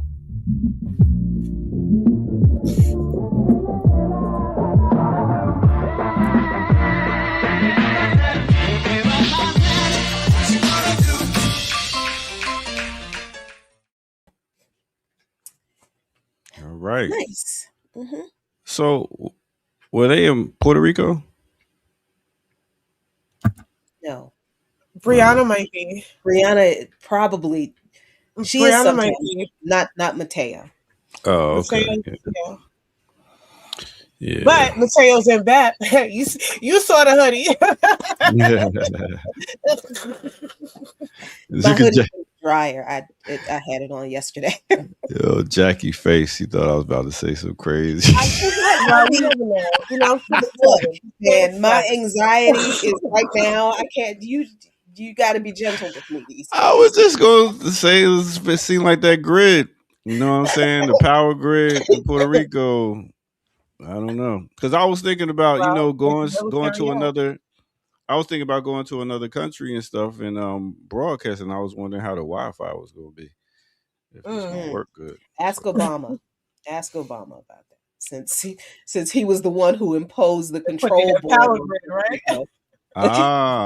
Mm-hmm. All right. Well, I'm sure y'all got some more stuff to get to. Y'all don't need a break, do y'all? No? Okay, cool. I mean, if you wanna, I guess not. Oh shit! Damn. I guess not. I guess we don't get a break. Back to work. Whoop-ha.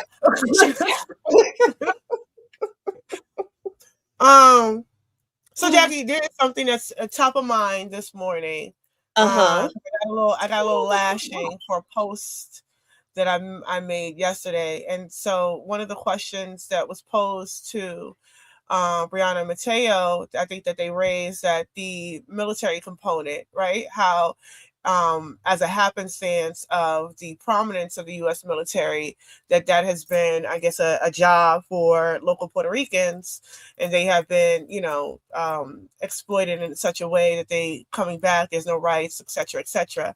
And I think there's a commonality there with Africans that join the military or have served in the military, like veterans and things like that. But I live in a military town. There's plenty of them in Maryland. Northrum Grubman is up the street. Lockheed Martin down the road. There's a military base across the street. You know, not to give my damn exact location. Right, that's enough. I'm strapped now. So don't come looking for me. But don't want no smoke. Don't go looking for no smoke. Right. I said it to say, you know, years ago, you and I on the Real News Network did a piece on the poverty draft. And we could maybe find that link and plug it, because there's a real thing in terms of it. If we're thinking dialectically, which I was, you know, in my last year was told that I was not, but we're thinking dialectically. You know, there's conditions that you know precipitate why folks are joining, and obviously this is not the day of the, you know, instantly you turn 18, you're automatically in the military sort of forced drafting, right? But it is a coercive drafting that's occurring. And so you see the peaks and valleys of that, especially post 9/11, where you had your highest amount of, you know, of people coming in. Sorry, that's my mother. Her phone is out here, but no, but you see, you know, a spiked amount, but then we're also in a recession, right? And so now you see, now I think they're trying to capture in on, you know, there's a lack of opportunities, a lack of jobs, the austerity policies of today, as a, you know, as a result of, you know, this warmongering nation that's putting money into policing and military and not the people, right? And so people are being squeezed in particular conditions. But what I want to make clear is that, yes, that is the case for some, but it is also not the case for every. And we are at the point of, especially living in Maryland, which again is surrounded by U.S. military and U.S. naval bases. Then you have D.C., the Beltway, that people are government contractors, et cetera, et cetera. That is a way of life culturally in Maryland. The entire Black middle class is dependent upon that. There are military legacies that exist in Black families in Maryland. You could throw a rock and hit a damn defense contractor, a colonel, and these are your neighbors, right? These are your neighbors. So there's a way that we discuss the military in terms of how we discuss African people and the conditions that I do think, if we are to discuss it dialectically, I don't see it any different from the ones that make a choice to become Black misleadership class, right? And I say that to say that in some instances, these are people who are coming from our communities, right? And wanting to advance or escape, you know. So I do think that there's ways that these things can be played on, because while that may be true that there are conditions that predetermine why someone joins, at the end of the day, the reality is that for whatever reason you were coerced, what that results in is the deaths of others so that you can advance somewhat, right? So there's no real, if we're honest about the conditions of our people in this country, there's no real advancement. Much of this shit is concessions from the state.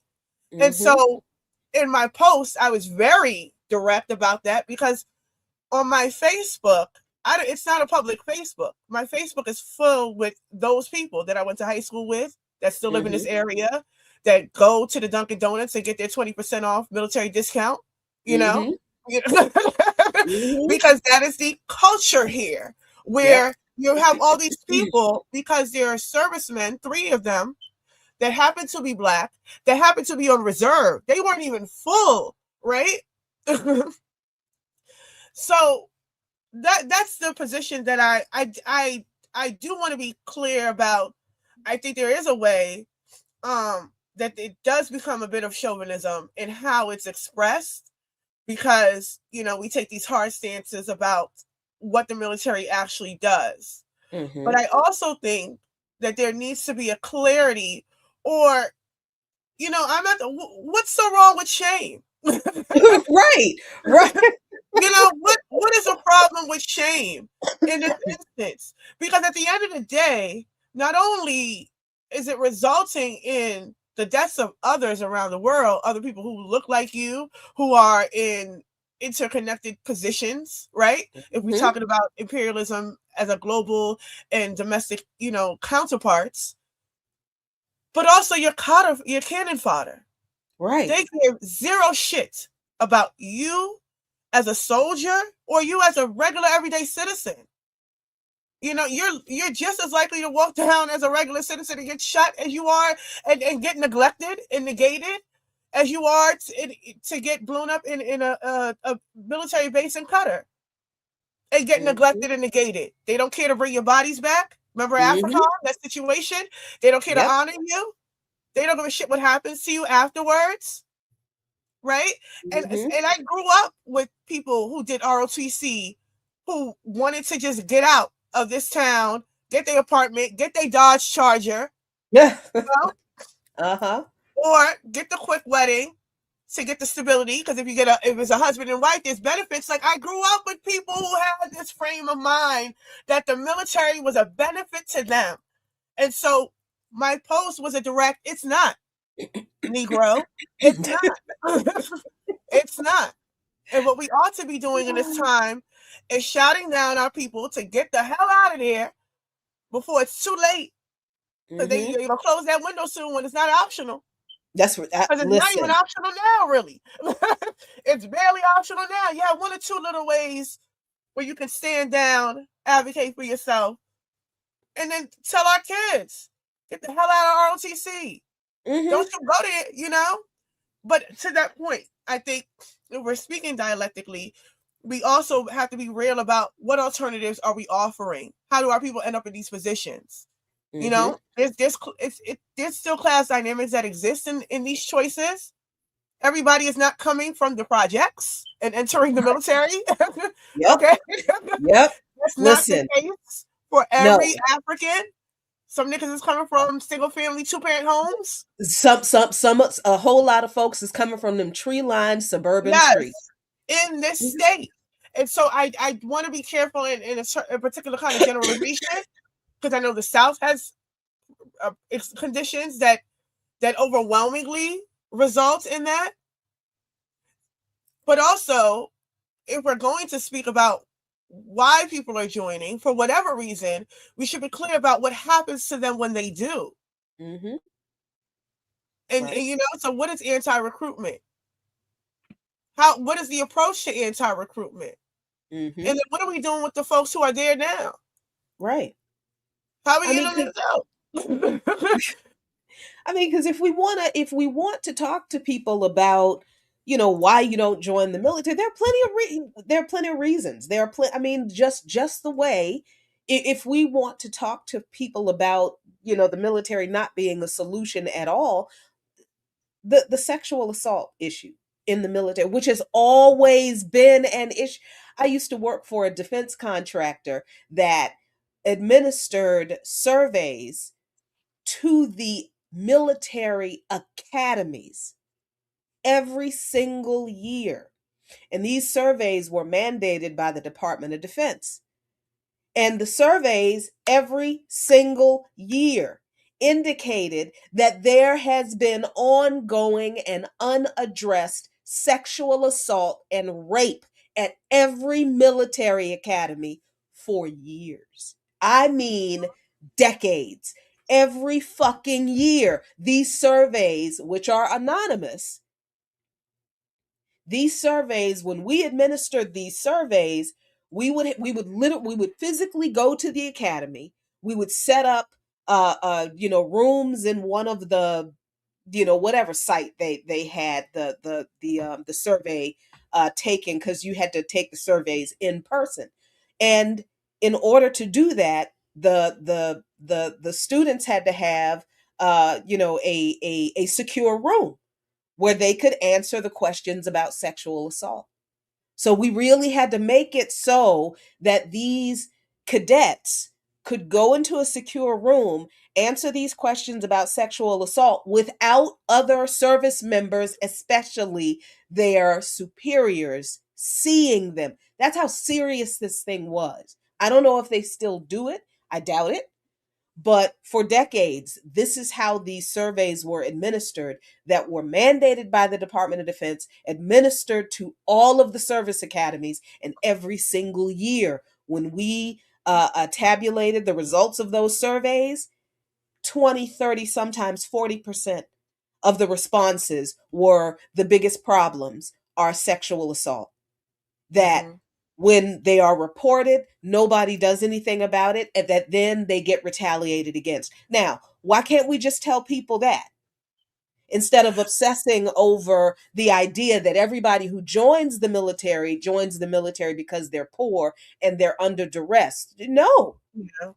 No, And let's get away from that argument, because that, while part of that is partially true, is not true for everyone. So what else do we have to tell people? And then also what is under discussed, and I think what's being hidden behind the idea of a reasoning is that our people have been in this last, since Obama, if we're going to be honest, there has been an influx of our own people, not only just aligning with patriotism, but looking to serve their country, right? That see this as part of their duty. When strikes happen, or when the U.S. does something against Iran, like when they killed Soleimani, right? It is like, oh, we about to go into World War III. We're about, so they see themselves tied up into whatever mess that the U.S.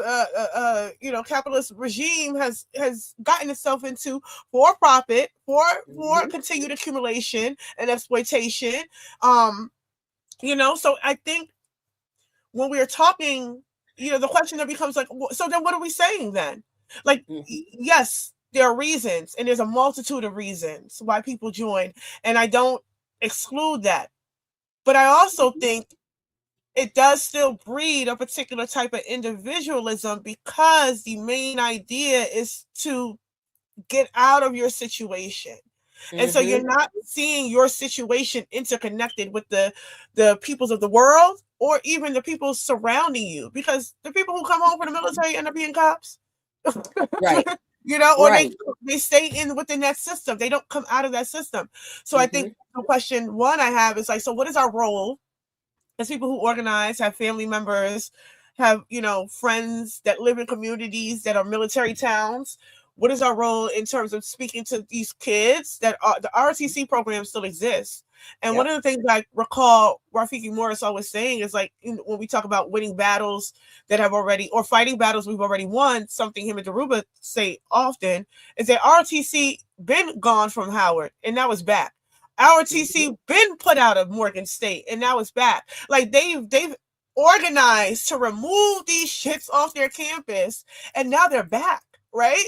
So what is our role now to remove them off the camp? And not only are they back, USAID is teaching classes. You got the FBI is teaching. So it's like a different material condition around how and why people are ending up in these spaces. But the result is the same. They give no damn about us, and it's death, either on the ground where we're at, or the eventual death when we come back and they don't give a shit, because there's no veteran care, there's no mental health care. They don't, so it's like we're no better off unless we play the game and we wake up and become fully a part of that institution, so much so that we can't see our way out. We don't know up from down. We are embedded, right? And so where are the lines?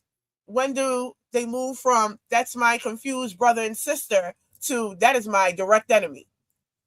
Right. And so where's our intervention? And so that's what I've been considering, because I'm not opposed to criticism. I mean, I was called the criticism was that I was being a little petty bouge, that I had a very petty bourgeois take. I said, okay, all right now. Hold on. I'm the only true working class in this group anyway.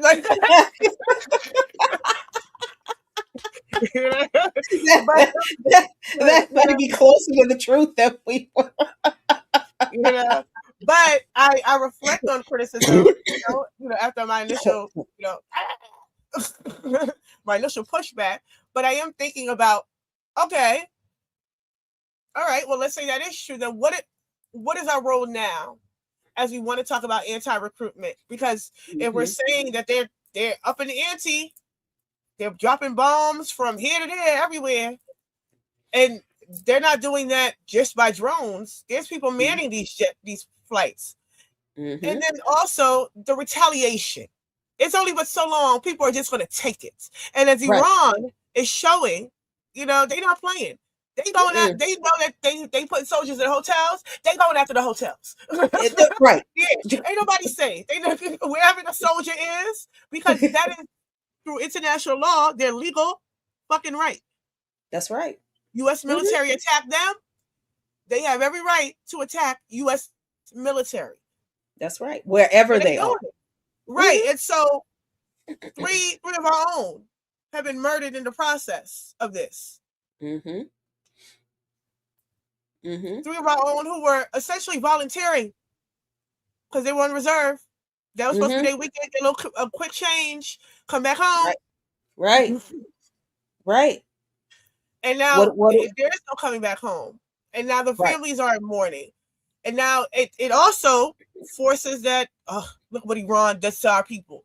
Conversation that's popping up, that Iran is this evil.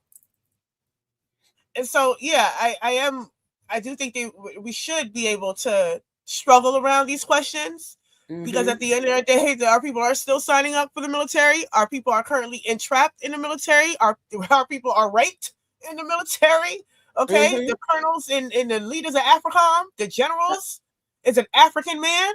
The one who just quit Southcom was an African man. So we can't, we have to really talk about the conditions and what happens and what is our intervention point.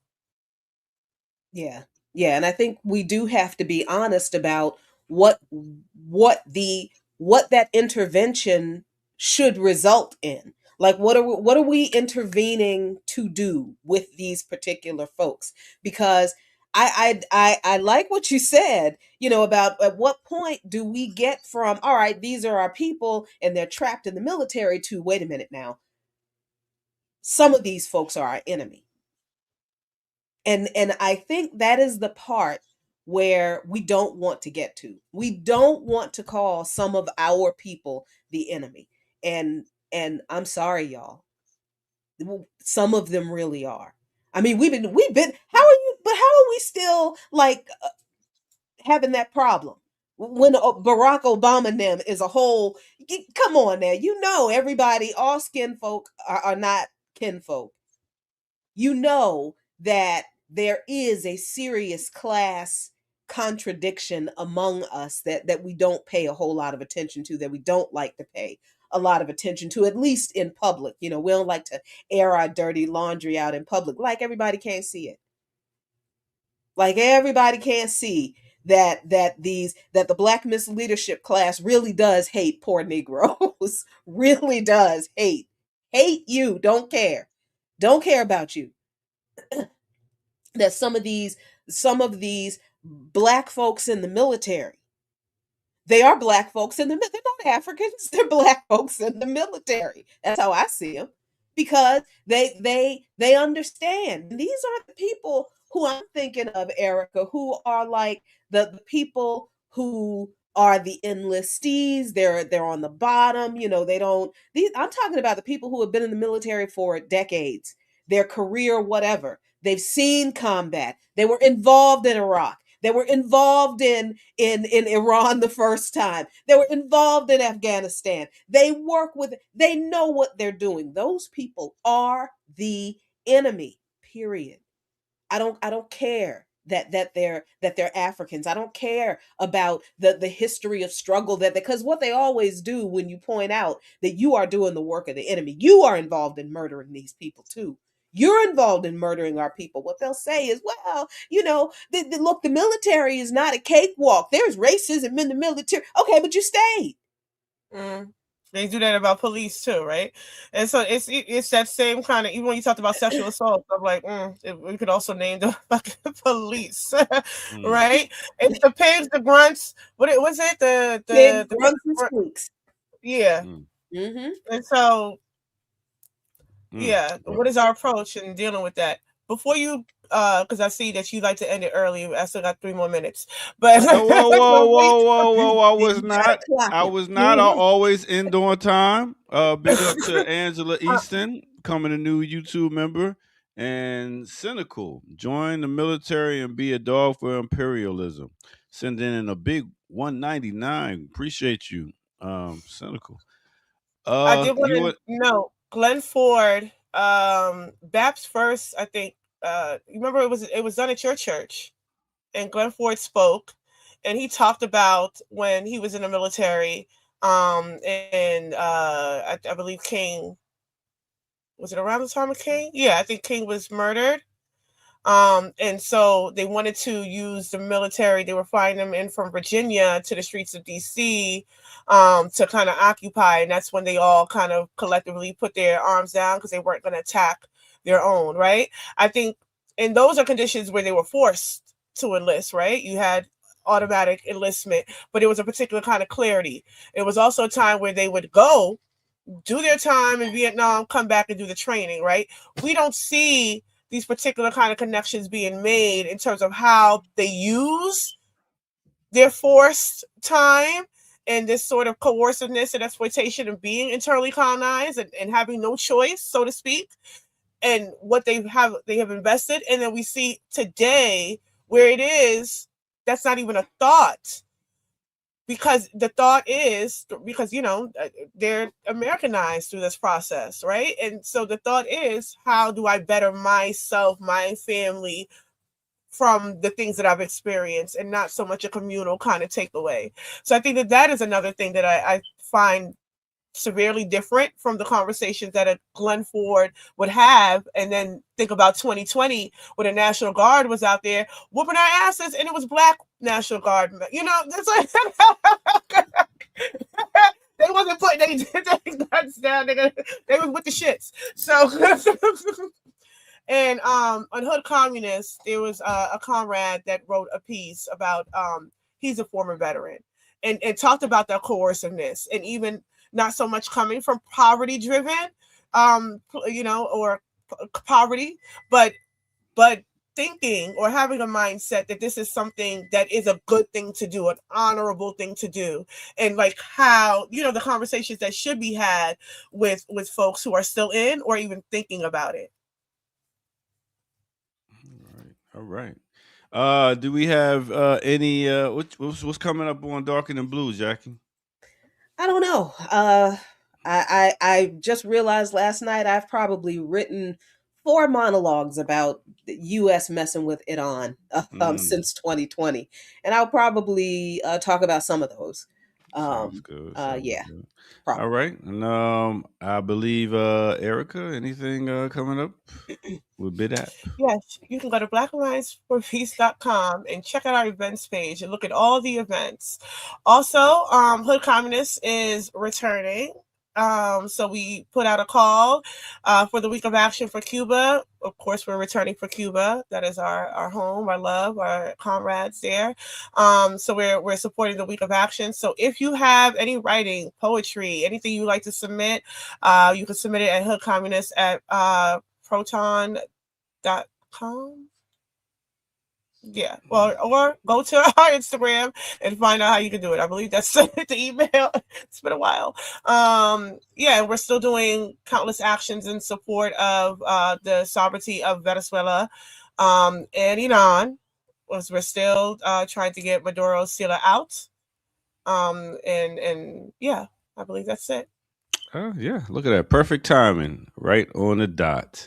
We'll be back here tomorrow at 8 a.m. for some more Remix Morning Show. Also, join us tomorrow at 11 as me and Kim Brown break down Salt and Pepper. Salt and Pepper's here. All right. That said, we'll be back tomorrow morning at 8 a.m. for the Remix Morning Show. Y'all have a great one and stay organizing. Peace out. Yo. Black Liberation Media is a collective of Black and African organizers, journalists, academics, and media personalities serving Black and African masses seeking to further grow in their understanding of themselves, their histories, and the African world through entertainment and news. Please continue to like, subscribe, and donate to the channel so we can further serve you and liberate our people. You can also go to blkliberationmedia.org, get some merchandise, and also become a Patreon member and a member from the YouTube. Please do what you can, share, and show your love as we will show ours for you. Black Liberation Media.